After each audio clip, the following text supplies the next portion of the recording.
Okay, hello children, I'm just back with a new video and I know that you all are just eagerly waiting for the new topic that I will just teach you today. Perhaps I have already just revealed that which topic I'm just going to discuss today in my last YouTube premiere. If you have just watched my YouTube premiere last day, from where you can just come to know that which topic gonna be discussed today, as because I'm just going to discuss obviously chapter number 4, the nature of the colonial economy, and where I'm just going to strengthen up on the topic of the Indian Railways. Before just let's get started, I'm just going to tell you something that children, whenever you're just going to read a particular topic from a particular chapter, you must just relate with the topic with the name of the chapter or the content.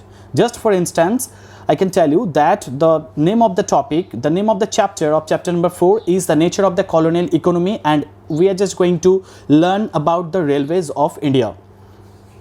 So what is the necessity, what is the importance for knowing about the Indian Railways? As because we know that in the year of 1853, for the first time in India, the railway line was just laid down, and the Governor General or the Viceroy General, but Governor General of India, Lord Dalhousie, he took the initiative. Under his endeavor and initiative, the first railway line was just laid down, and the first rail, it started its journey from Bombay, Boribandar to Thane. We know up to this, but this is not enough, children, as because you are the students of standard 8, so you should know something more. I hope, children, that you will not just skip the video, you will just watch the video till the end, as because lots of surprisings are waiting for you, as because you will just come to know so many things, so many untold history about the railways of India as well as the railways of the world. It will be just revealed shortly. I'm pretty sure of that. If you just learn the video, if you just watch the video with your rapt attention, you won't be just disappointed. This is very interesting topic for me. I think the topic will be like that importance it will just get from your side also. So by not wasting the time, so let's get started. Children, before just knowing the fact about the Indian Railways, we have to just know what is the source of power. What is the source of power of the Indian Railways? Even what is the source of power by which the engine could be just pulled, the engine in the a particular engine of a particular rail could be just pushed, it could be just pulled from one place to another. The source of power is very important. Just for instance, I'm just recording my video through a mobile phone or by an electronic device. So if my mobile is not fully charged at the time, what can be happened? Anytime the video can be interrupted. The video can be just interrupted any moment, anytime, as because due to the lack of energy, the mobile can be just switched off. So for that reason, I'm going to tell you that on what basis the railway, it just started its journey from one place to another. In which way the engine was started? How could the engine be started? First of all, the electrical engine was not available. You know it very well, children. So what is the source of power? It was the steam engine. Yes, the steam. By using the steam, the engine could be just run from, it could be just started, it could be just run up from one place to another. So the steam was actually used for running the rail engine. Isn't it, children? I know it, children, that from the GK books, you have just hardly come to know about two different names of inventors. One, the Scottish inventor, his name was James Watt. He was a Scottish inventor, mechanical engineer, and he also loved to just read about physics. He was also having a great sense about the physics also. Okay, the next one is George Steffensen. He's called the father of the railway, as because he, in the year of 1830, for the first time, he became successful to just run the railway engine on the railway track by using the steam engine in the year of 1830 from Manchester to Liverpool in Britain, in London, Great Britain, I'm sorry. Okay, so this was the fact. But apart from these two names, so many names are there. Those are related with the invention of steam engine. I'm not talking about the railway and all these things. I'm talking about only the source of power by which the engine could be started. So it is said to have that for the first time in the whole world, a person whose name was Hero of Alexandria. I just repeat, Hero of Alexandria. He for the first time invented a machine that could be called as an allopile machine, or that was simultaneously this was called Hero machine. So Hero machine or Hero's machine was first introduced, and he was from Roman Egypt during that time. hero of Alexandria, he for the first time had invented the steam engine. He for the first time sought to think that if we use the steam, as because steam is having a power in it, so if we can just use the power for just pulling or for pushing one object from one place to another, it can be just more revitalized, isn't it? So for the first time he had just invented, but when he had just made this machine, means the hero machine or hero engine, that was not well built. It was very poorly built. That's why in the year of 1698, Thomas Savery, he was also a civil engineer and he was also very much enthusiastic to just form this kind of machine. He was very much passionate regarding all these machines and all these things. So he had just introduced in the year of 1698, he did not just introduce, he had just remodeled the machine that was earlier invented by hero of Alexandria from Roman Egypt. So the machine was just remodeled in the year of 1698. Again in the year of 1712. Now this time you're just going to learn, you're just going to know about the third person who was also associated with the invention of the steam engine. Now this time he was Thomas Newcomen. Yes, in the year of 1712, Thomas Newcomen here also invented, here also just modified the machine in the year of 1712. But the experiment was not successful yet, as because for what purpose? He wanted to just increase the power of the machine. The power of the machine was not increased yet. To just eradicate all the difficulties from the machine, once again the experiment was started, and this time in the year of 1776, James Watt, he had successfully invented the steam engine. And in the year of 1830, I have already mentioned, children, I have already told you that in the year of 1830, for the first time, a civil engineer whose name was George Steffensen, he was from Britain, he for the first time successfully ran the railways from Manchester to Liverpool in Great Britain during that time, and that was the official beginning of the railways in the whole world. Now let's come back to our own country in the Indian subcontinent, and let's see that when was the railway system first started and when was the first memorandum given. Perhaps it was in the year of 1830s, the beginning of the 1830s. Most importantly, it was 1832, as because railway himself was introduced in the year of 1830. So in the year of 1832, the first memorandum, it was given from the sides of India to the English East India Company and their authorities, so that the English East India Company and their authorities could just provoke and to just they become enthusiastic to just introduce the railway system in India. The proposal was given from one of the presidencies. You know, children, that in India during that time the total 3 presidencies were available.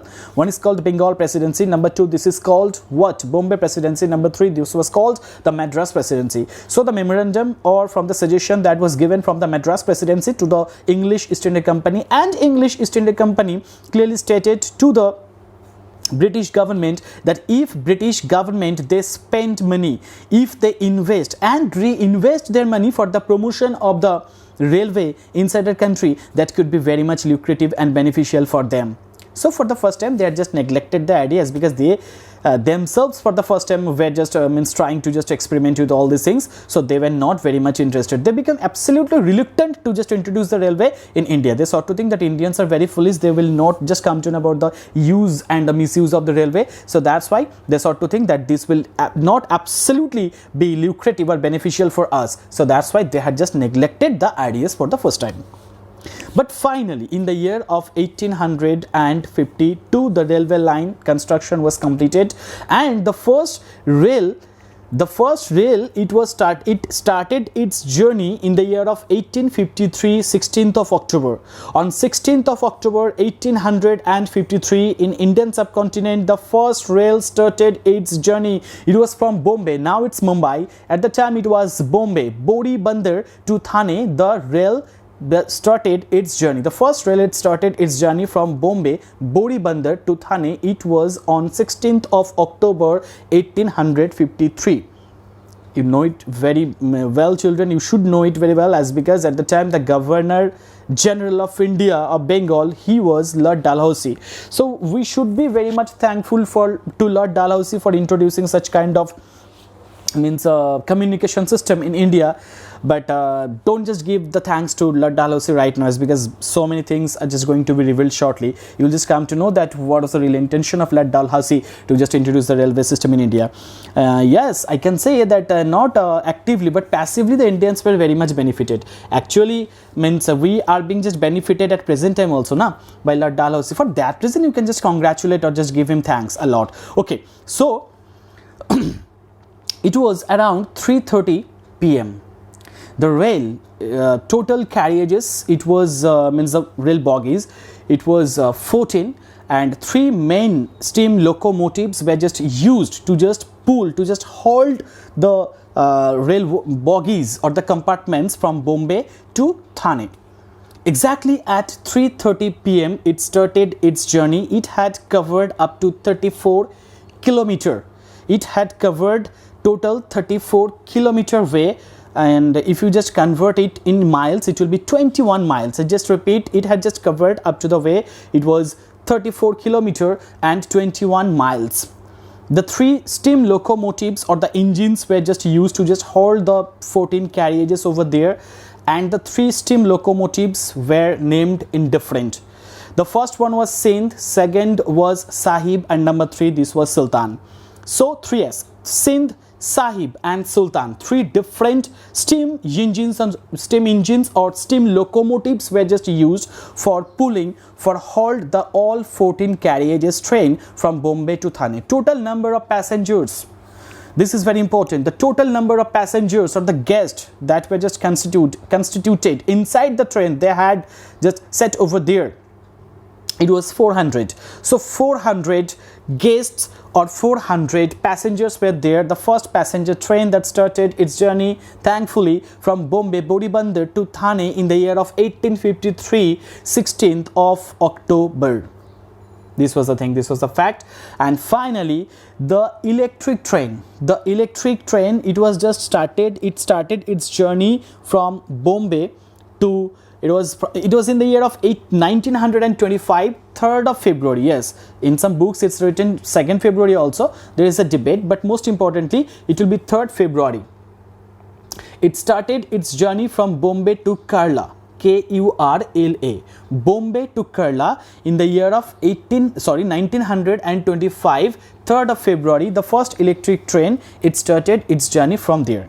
So this was the origin, this was the main history behind the formation, behind the emergence of the railway system in India. I have just revealed with all of you.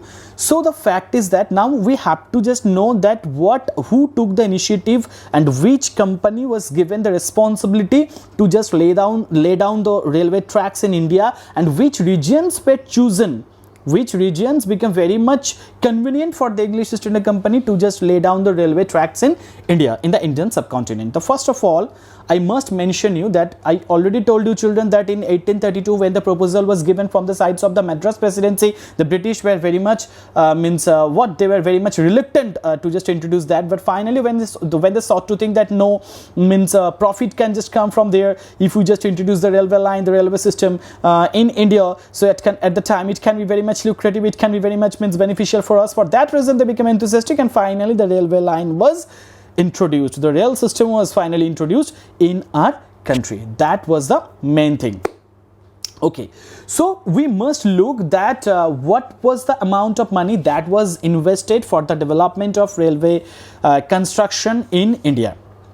It was at the initial phase, it is said to have that more than 7 crore pound, more than 7 crore pound just was invested or spent for the better development or for making the better communication system in India. It means for the railway construction more than 7 crore pound was invested at the initial phase.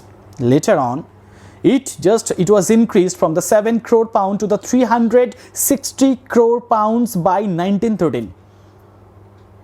Means, can you just imagine, 7 crore pounds, it was from 7 crore pounds to 913 crore pounds. Now our the historians, especially the economic historians, those who just work on the economical history of India, they have been saying that if the British, instead of the railway system in India, if they become more enthusiastic, for just giving, for spending the money in the irrigation purposes, as because you all know, children, that India was an agro-based economy.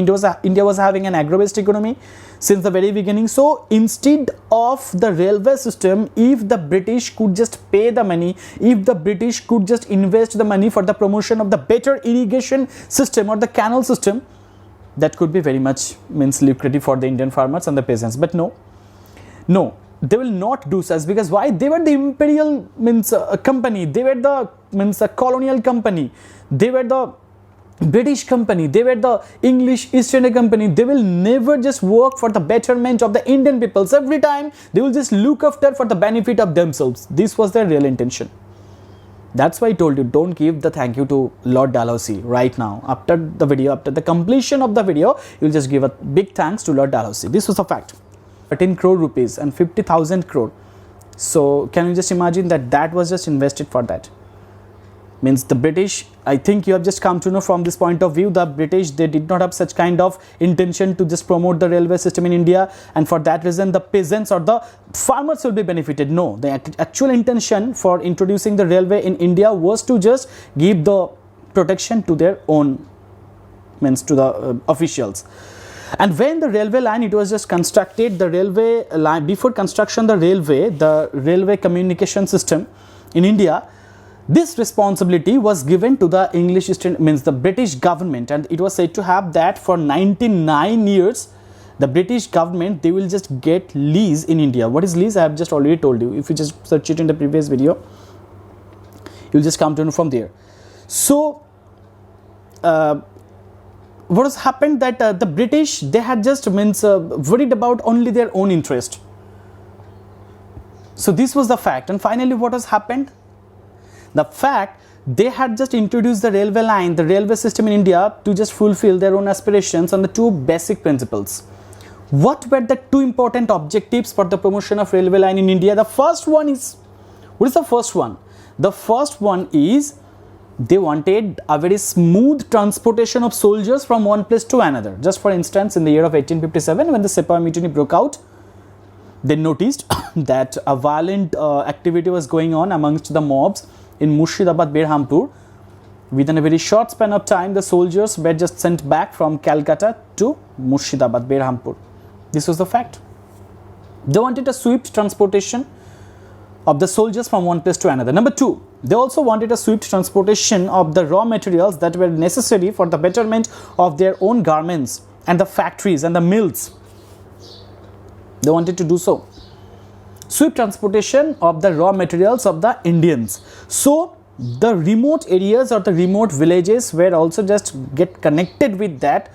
For what? They wanted to just collect all the raw materials from the remote villages, and that could be easily exported to the outer world, to their own country. In which way? Through the railway? No, through the ship. But at least to reach out the harbor or the port, the railway had played a very immense role over there. So through railway, they used to just collect the raw materials from there, from the remote villages inside our country, and that was sent back to the to the port or to the harbor, all these positions at the time. This was intention. And finally, the third intention was the last and the third foremost importance for introduction of the railway in India. That was, it was expected by the English East India Company that if all the native states are being just connected through the railway system or the railway line, the finished products that are being just produced, that have been just produced inside their own country, in Lancashire, Manchester, Liverpool, Oxford, in different cities of England.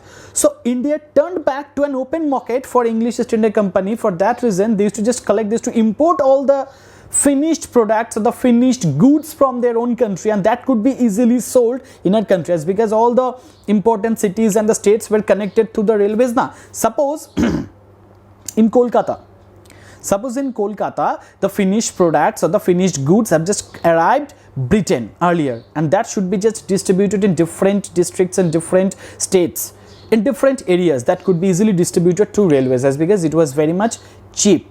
The rail system, it was very much at present time also, the railway communication, this is the cheapest communication system or the transportation system even today also. So that was happened, and two different type of fare system was also introduced. Discrimination on fare was also introduced. The Indians could not just board up inside the train at the first class coach. This was absolutely reserved for the English East India Company and their officers only. The Indians were not allowed to just board up inside the train on the first class coach. This was the most humiliating fact for the Indians. Number two, if suppose whenever any goods, suppose a farmer or a peasant, he is just carrying his all his finished products, what he has just made in his factory or the cottage industry. Suppose he has just made all these things, he want to just sell it inside Kolkata, in Kolkata at the time. If you want to just board inside the train at the time, the fare will be very high. The fare will be very high. But if the raw materials, if you just bringing all the raw materials to Kolkata at the time, the fare will be very less.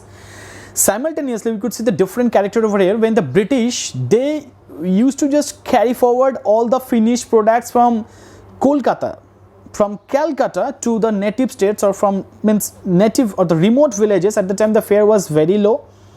And for the Indians, if they were really very much interested to just sell all those goods and the products in the nearby market, the fare was very high. So for the Indians, it was not actually lucrative or beneficial. So all the benefits, it just went against the Indians, and the English East India Company at the initial phase at least, they were very much benefited. And most importantly, when the railway line, it was just laid down inside the forest, the tribal groups of the India, like the Santals, Orao, Mundas, and different groups, different tribal groups or the marginalized peoples at the time, the stereotype, they got just evicted or convicted from their own places, because forest was only place where they could just live with their peace, but they were just evicted. The encroachment from their land, the encroachment from their forest, this became the serious and regular incident for them. So that's why they were just convicted forcibly. They had to just leave their forest from where they could just earn their own livelihood, but finally they were just forced from their own place, and they were just sent back to the different place. This was the thing.